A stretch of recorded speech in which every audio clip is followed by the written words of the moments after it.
realization and awareness that this country is ours. So the vehicle to power is politics and the political parties, and of course, that's where you find your way into government, especially when you're talking about elective positions. Apart from the appointment, we've been seeing, pockets of young persons appointed as assistants, advisors, SAs and SSAs, or political bigwigs tools. The ones they used to rally support, to do campaigns and all of those things. But one would say, maybe in the last couple of years, things are changing. Young people are coming out. But still, many persons are concerned to say, maybe we can do much more. And the young persons will say, oh, those guys, the big ones, some will even refer to them as old cargoes, are the ones that are perpetually in power. And even when they want to leave, they pull their coins there. But we have with us today somebody who has been involved, who is still involved, and has been elected by his people. He's the member, honorable member representing the good people of Ife Central, the Osun State House of Assembly, Honorable Ademola Jeremiah Awoye. He's here with us in the studios. Good morning, Honorable. Good to have you here. Good morning, Mr. Femi. Thank you very much. It's my pleasure to be here with you this morning. Good to have you here. Now, very quickly, let's go to business. You heard me. Before, young persons are usually the boys for the politicians. They lead the campaigns, they attack each other and all of those things. And at best, even when they are appointed, essays, on SSAs and advisors and all of those things, very minimal. But it seems that tide is turning. Things are changing. But many persons are still not impressed to say the Nigerian young people really value governance. They don't see it as their thing. They rather run their business, go to their school, do a 9 to 5, or better still, just do something somewhere. But you are here, obviously a young person. How has it been for you in politics? Let's start it that way. Well, I think we got elected in 2023. The election was supposed to be in February, but it was postponed by 2 weeks, which made it to go into March. And we got inaugurated into the Osun State House of Assembly, June 6, 2023. And so far, it's almost 2 years now. So far, it's been a tasking journey because I've not been in office before. Even though I was born into politics, my father is a grassroots politician, but nothing extraordinary. Like, he's not a top dog. I would say it like that. Even though he gets involved, and because I grew up to know that politics is grassroots, it's very grassroots. So with that, my experience going into it, and particularly knowing a lot of people in government now, I've known them since I was young. So going to them and trying to make things happen now is a bit easier, but it has been tasking because as a legislator, your duties, your roles are quite different from being part of the executive. A lot of people don't even know that legislators, they just believe that we are just to churn out bills, churn out policies. But the first role of a legislator is representation, which I have come to really love, because it is what you do for your people that will speak for you later. It has been tasking, but I thank God we're catching up. If I may quickly butt in, right from where I started, I said, many persons will say the big guys, the big men and women are the ones there. Now, you said you're born into politics, your father's a politician, possibly he's still at the grassroots level, so you have an advantage. Now, and Awoye has an advantage. There are so many persons who don't have that advantage. Possibly some of these people you are knowing, you have always known them before because of that advantage. But then there will be many 1 million, talents, skillful persons, willing persons who want to join, but they don't have an Awoye background. So, Nigerian young person in politics, let's start from there. Okay. Is it really a young people thing? Let me start from there. Well, young persons thing. Young persons in politics. I think young people in politics, it will be very hard for them, because politics in Nigeria, as we know it nowadays, is you need a godfather. You almost need a godfather. It's like a 90% thing. If you have a godfather that's going to put you through, that will stand in gap for you, you would make mistakes and you will make costly ones. In politics, it's about posturing. when we talk about politics now, not about governance, we're talking about politics now. It's about posturing, body language. You don't know all these things before. So imagine you have a godfather, or you have someone that is supposed to be your godfather, and he has enemies, in quotes, enemies. And now you are saying to move with those enemies because you believe that they have things that could better the lives of your people. In politics, loyalty comes before any other thing. And which is why it is very hard for young people to maneuver obstacles in politics. But whether we like it or not, as young people, we must go into politics, because when we look at the way politics shape the lives of young people, I'll give an example. In my constituency, I'm from Ife Central, I represent them, and they voted for me massively. And I believe that I should do more for my people, in the sense that there are a lot of young people in my constituency. My constituency houses the Obafemi Awolowo University. It's a uni that every session has about 30,000 young people in there. You have maybe like 9,000 graduating every other year. And some of them want to stay back in that place, but they are not able to. Policies by government would shape all these things. Imagine in Osogbo, I've been abreast of the situation going on about the real estate people. Government policies can shape that. So whether we like it or not, as young people, we have to engage in politics, because politics bring about governance. Politics is the vehicle that brings in who will rule you for 4 years. Right. And if you know that 4 years plus 4 years plus 4, and in Nigeria, you know that when someone is elected and they do 4 years, they want to do second term. It's almost automatic. So if it's say a governorship position or a presidential position, you already know that it might be 8 years of your life. And when you calculate 8 years, I'm 30 today, I'm 30 now, and that means if I had done 8 years of Buhari, that means I've done it. That's a big chunk of my life, especially when you're growing up. Imagine people that want to start new life and they're not able to get cheap housing, they're not able to afford internet, they're not able to afford electricity. Look at all of those things. The country is bad as it is right now. Hopefully we'll get out of what we've got ourselves into. But as young people, whether we like it or not, we have to delve into it. My background in politics has been grassroots level. It has never been this top level. I had to maneuver it. In fact, I wanted to contest for House of Representatives, but I had some blockades. And I was like, since I want to make sure that I serve my people, and I believe that I can do it better. I believe that since I can do it better, why not start at the House of Assembly? Okay. Thank you so much, Honorable. Thank you for joining us. Once again, let me say congratulations. You are pretty young. You said you were 30. Yeah, I am. And again, you said you had the advantage because your parents have been in politics, so you had it easy. Very good. In your opinion, I have two questions rolled in one.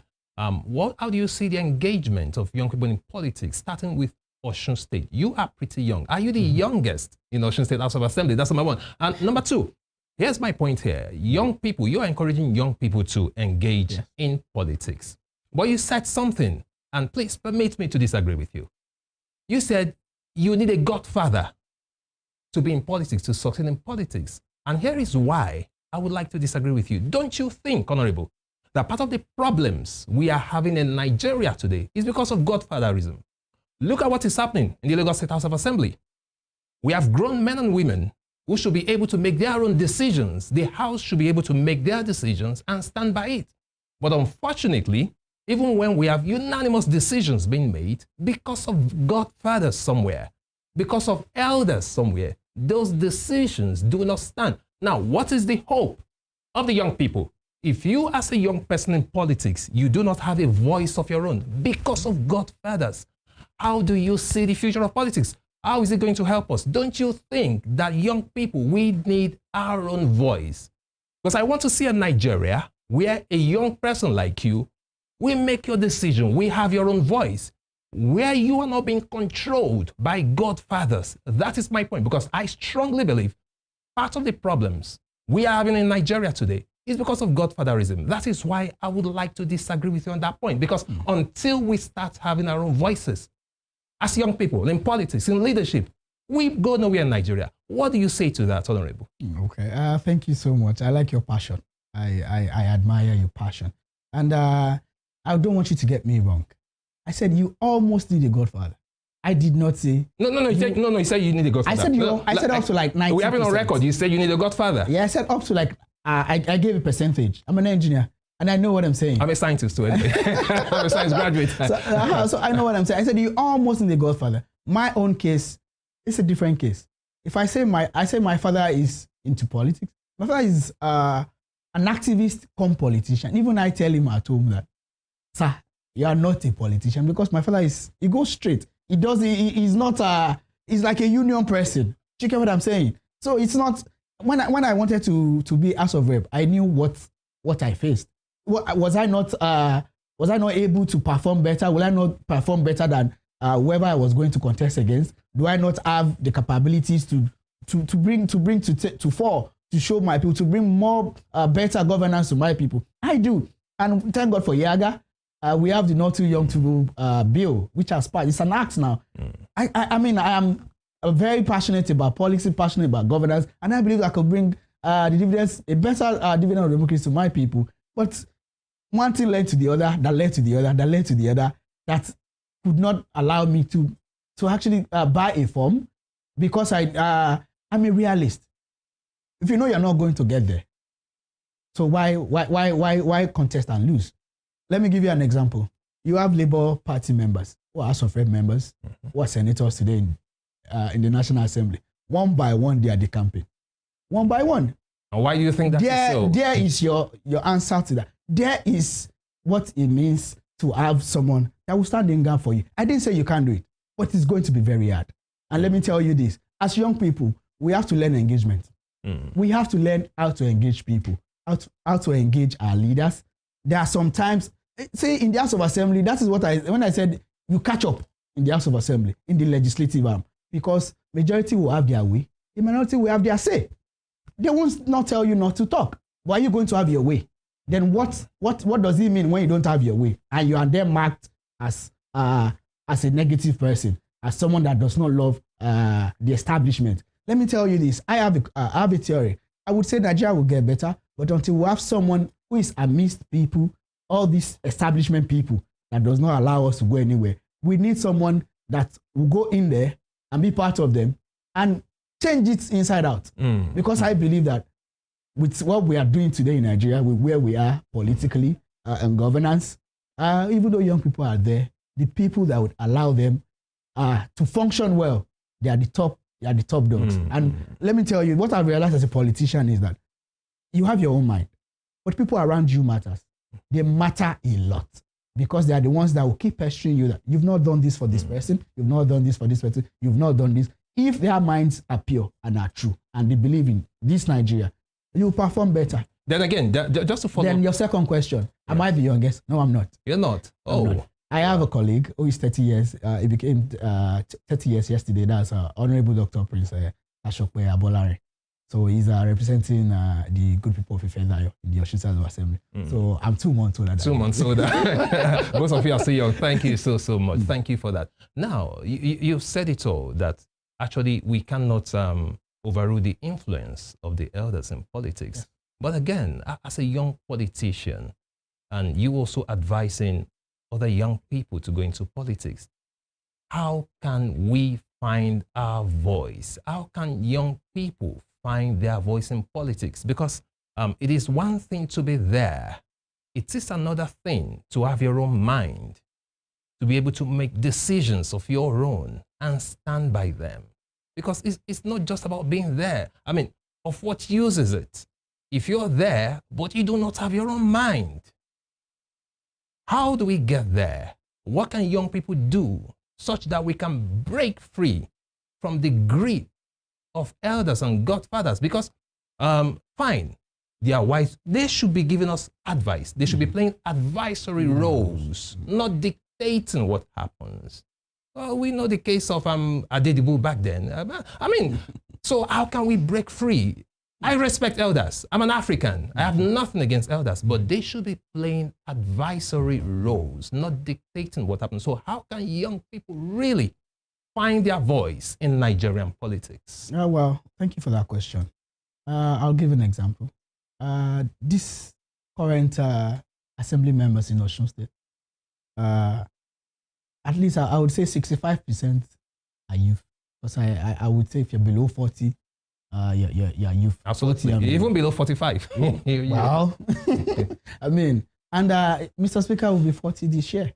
That goes to show that we have a bunch that are very young in the Osun State Assembly, at this 8th assembly right now. And it goes to show when we're in the chamber on the floor, debating bills, it goes to show that we are in tune with what is obtainable today. We are realistic.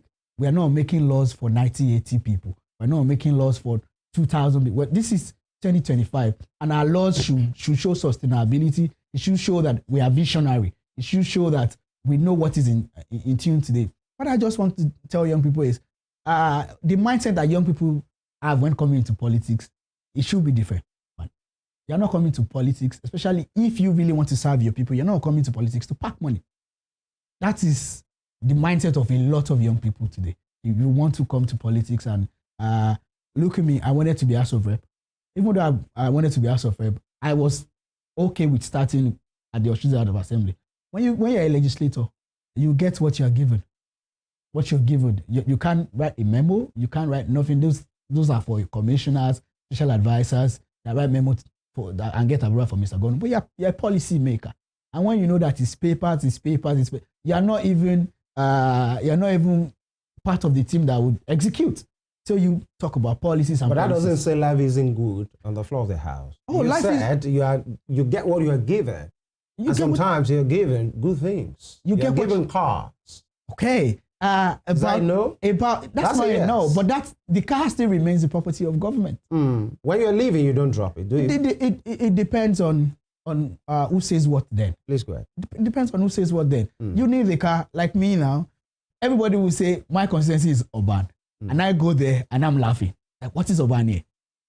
At least I have over 13 villages that I go to when I want to campaign. At least while I was contesting, I have 215 units in my constituency. My constituency is the second largest in Osun. And at least I engaged people at about 175 units. So I knew I was going to win. All right. You know. All right. But when young people were coming in, the mindset should be different. You're not coming. Don't think about coming to pack money. Think about serving your people, making positive changes. Okay. Yeah, because of time, we have to do it very quickly now. You talked about the young people. You made, your submission earlier, the fact that you have to learn the ropes. Yes. Especially now, looking at your Osun State House of Assembly, dominated by young people. Some of you are in your 30s. Even the speaker will be 40, later in the year. It means there are persons, although one would say the political tsunami that brought most of you in the PDP took many established House members out, many of them who have been there before, which many persons will say the quality of any assembly, either at the local or at the national level, is the experience. Because and the constitution of the land gave you the opportunity to return as many times as your people will want you to return. So when you have a largely inexperienced persons, so to speak, at the floor of the House, and you have some experienced ones, that are few, and what would be the quality of the laws that will be made in the House? That's number one. Number two is this. You talk about the notion of many young persons in politics is coming to make it and live large. Although the perks of office are there legally, even if you won't steal, in which nobody is supposed to steal, the perks of office are there, your life becomes better, so to speak, but you must work the work. It's the notion of young people coming into politics to displace the old. Many persons will say, how about learning from them? Complementing, because the persons that are regarded as old cargoes, they know these things. If before you are thinking they know where to come in, how about young people learning it instead of coming with the mind of you've done yours, get out of the party? Do you see that way at times? Yes, experience cannot be taken away. Experience is very, very, very important. I used to say something. I say the best way to go anywhere is to follow someone that has been there. But I want to tell you, as an employer of labor myself, I want to put it to you, the best person to employ in your company or your employer will be someone that has character, one, and knows their onions, has the know-how. But the next person to employ, the next best person to employ is someone that has character and is teachable. Because once you take character out of it, you can't build anything again. So when you have experienced people, but believe their establishment now, nothing can be done to them. The people cannot say whatever. They know how to win elections and they must come in. The people must take back the power. And the good thing about people like us is we're young. We want to leave our own legacy. We're building our own name. If you go to my constituency now, I make bold to say that I doubt any assembly member has done what I've done in 2 years. Because I don't sit in my office. I go to engage the people that will implement whatever policy we bring about. Because once you make policies without implementation, it's nothing. So I go there. I know the programs the government is trying to do, and they're trying to propagate across the constituency. So I go there to request for my own. Are you talking about potable water, what I could take to my constituency? This week, if not for some things that I could not control, I should be energizing a transformer at the Modomo area of my constituency this week, 2 days now. But for this program, I had to come here today so that young people know that there's a lot to do, and you have to cherish your process. For me, I cherish my process. I know that I don't want to get there in 1 day. There's no way I can get there in 1 day. Even when I started politics, I gave myself 10 years. I said, okay, this is like a career for me. After 10 years, I'm going to do a review. I'll do a review along the way, but after 10 years, I'm going to do a grand review. What have I been able to achieve in my political career? What have I done for my people? And if you go, facts and figures cannot be dispelled. They speak for themselves. I asked the question of we versus them. Young people. It's not a we versus them. Now, because that's the notion. It's not and it hasn't worked. It's not a we versus them. That is why I talked about process. Don't think about just displacing everybody. Is everybody a bad egg? No, everybody's not a bad egg. And I want to put it to you, young people believe that the people there don't know what to do, or they are not experienced, they're not wise. The old people there, they know what to do. Okay. But who is going to spoil them? Is there the political will to do the right things? Are the people going to push? The power is getting back to the people, because one of the good things that we've done is reforming our Electoral Act. The Electoral Act now makes it better for us to contest and for us to get a clear result. All right. We go on this quick break. When we return, we will continue with the honorable member representing Ife Central, the Osun State House of Assembly, quite young, and has been speaking about what he's been able to do and his process, coming into politics, and we take it further from there. Still Morning Spring on Western Spring Television. Stay with us.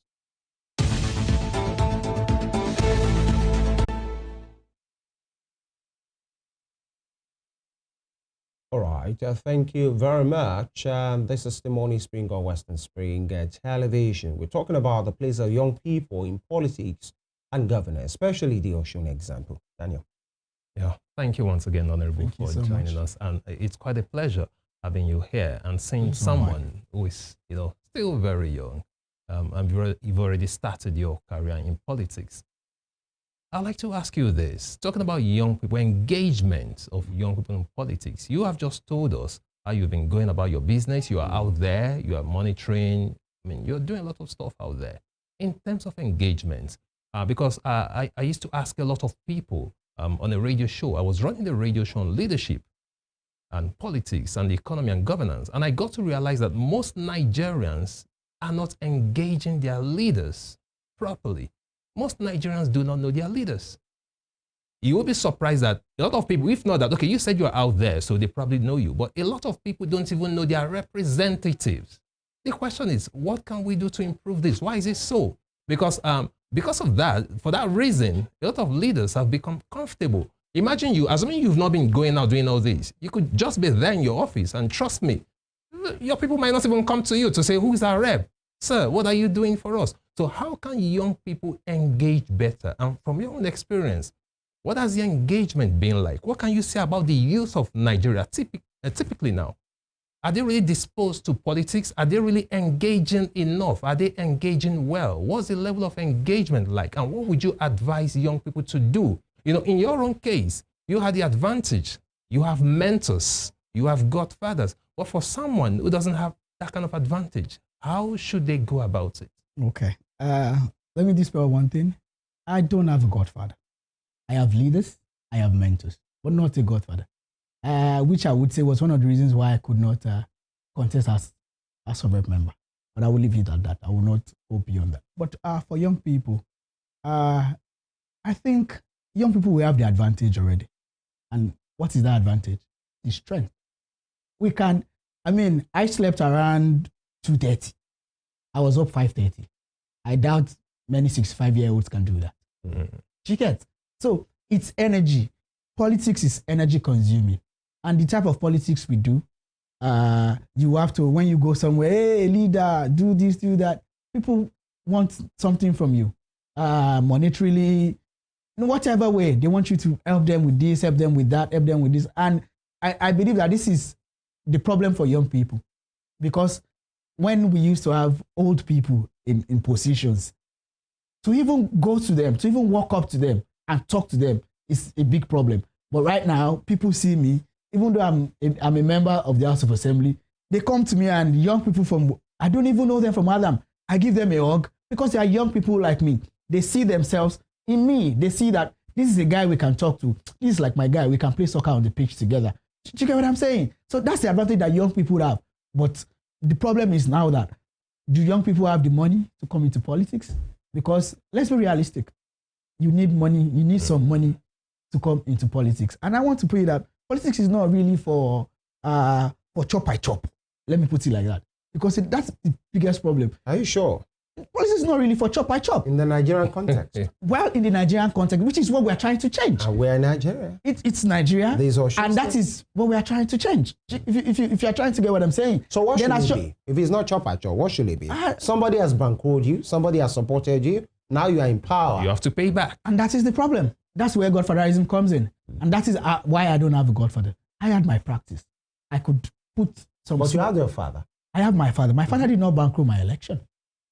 My father is a civil servant. Well, so he's your father. He's his father, even if he bankrolled it. I did, because I was into construction already. I have my Master's of Engineering in Sustainable Electrical Energy Systems. I'd worked on wind farm. I'd do different remote jobs.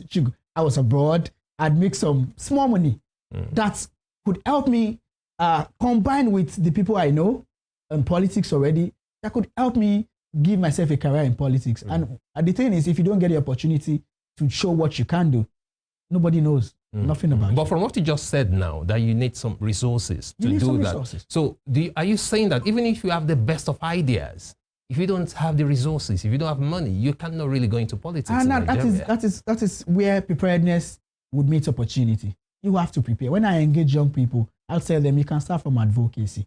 And I even tell people that we have civil society organizations that do a lot of work. Government cannot do everything. But I encourage young people to go into a civil society organization, see what roles you can get. For me, politics for me is not about contesting every 4 years for me. I believe that there are so many ways where you can serve your people. It is not about contesting. So are you saying you're not running again? Oh, I would like to run if my people vote for me. All right, let's talk about the Osun example of youth. Yeah. Now, you've been in office for like 2 years now. Yeah.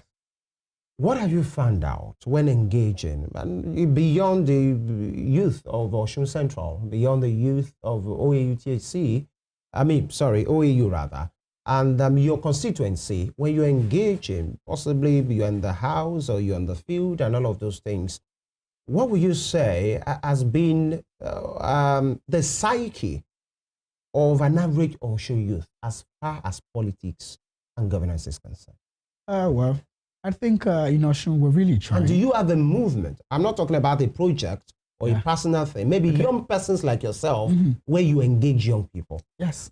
Thank God that, I'm actually the chairman of the House Committee on Youth, Sports and Special Needs. Interesting. And so I make it an important task for myself to go out every single day to engage young people. Different programs. Even when I go to the Ministry of Youth and say, people are not doing anything. You're not engaging these youth. We need to bring up programs so that they know that it's very important to be in politics and to be in governance. What have you found out? What I found out is that our young people, unlike before, I would say the 2023 general elections really took its toll on our people, because a lot more people are politically inclined now.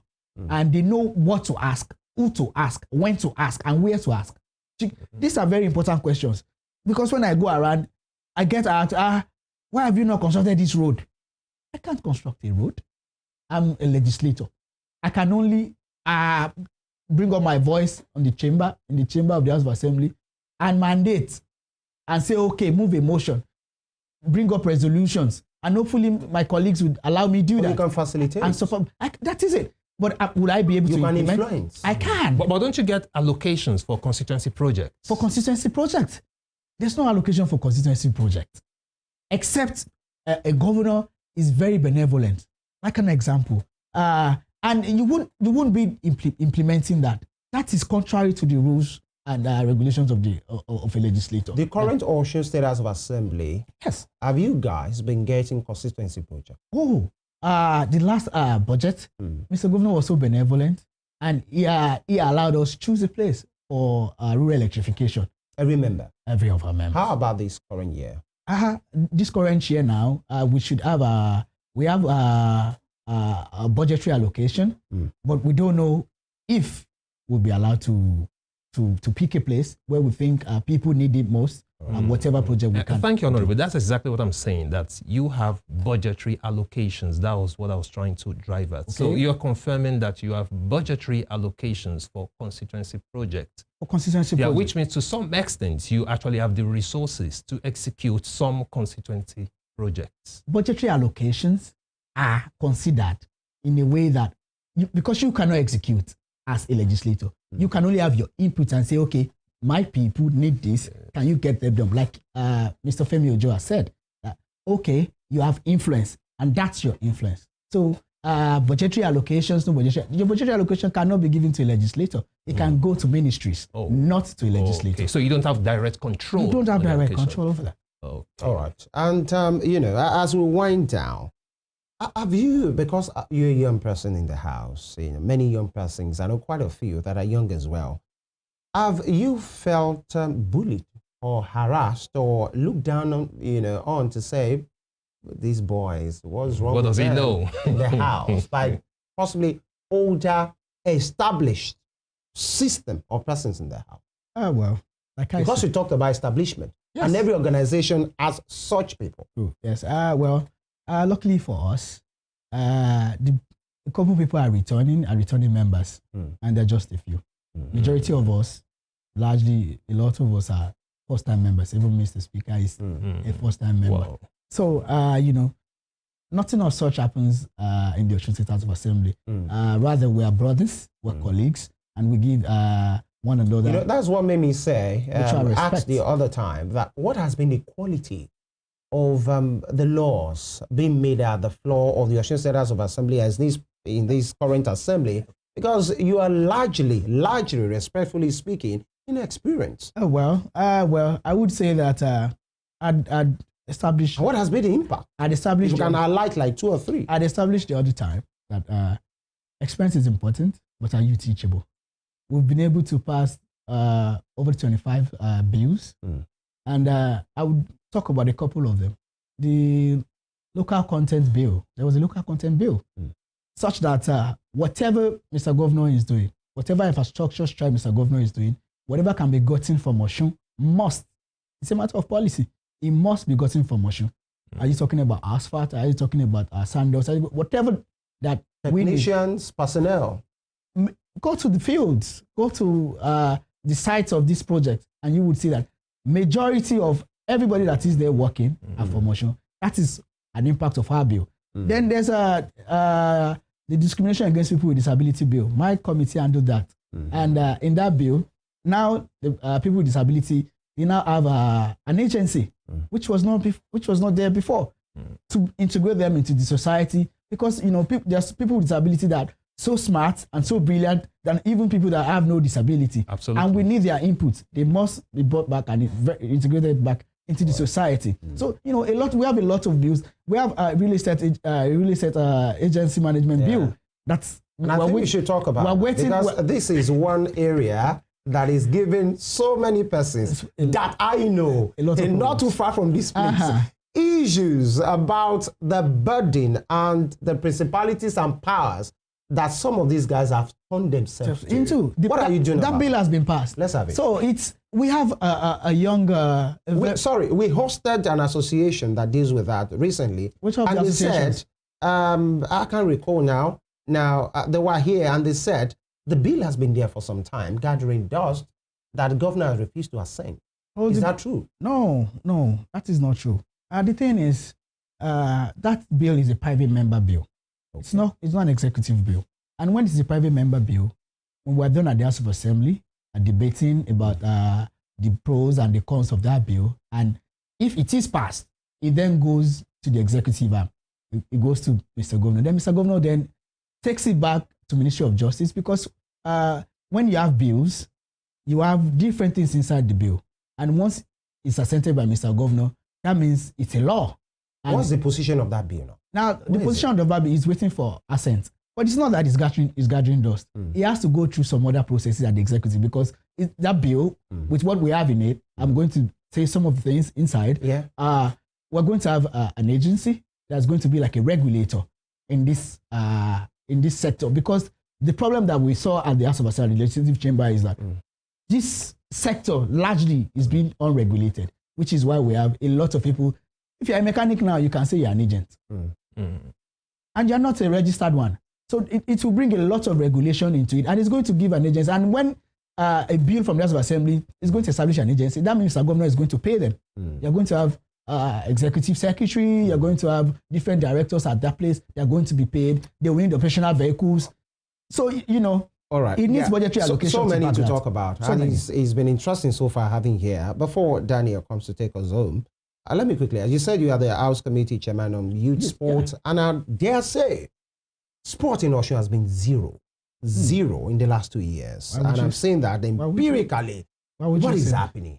Okay, sports. The Deputy Governor is the man in charge. Are you comparing to what we've had before? What have we had before? What do we have now? We've had zero before. And so what do we have now? -0? We don't have -0 now. What do we have if you've been following, I take it that you've not been following. If you've been following, let's have it. When we came into the House of Assembly, because if you want a sector to grow, it starts from policy. Right. And the number one policy is the budgetary allocation policy, which is what we call the money bill. That is the allocation bill. And if you don't allocate whatever money for different sports, they won't grow. When we came in, only soccer was being allocated for in the budget bill. When we came in, we made sure that it will not just be soccer. We made sure that over 30 sports would have budgetary allocations to help them grow. Now, when you talk about growth in sport, you need a stadium. Right. Look at that stadium before Mr. Governor came in.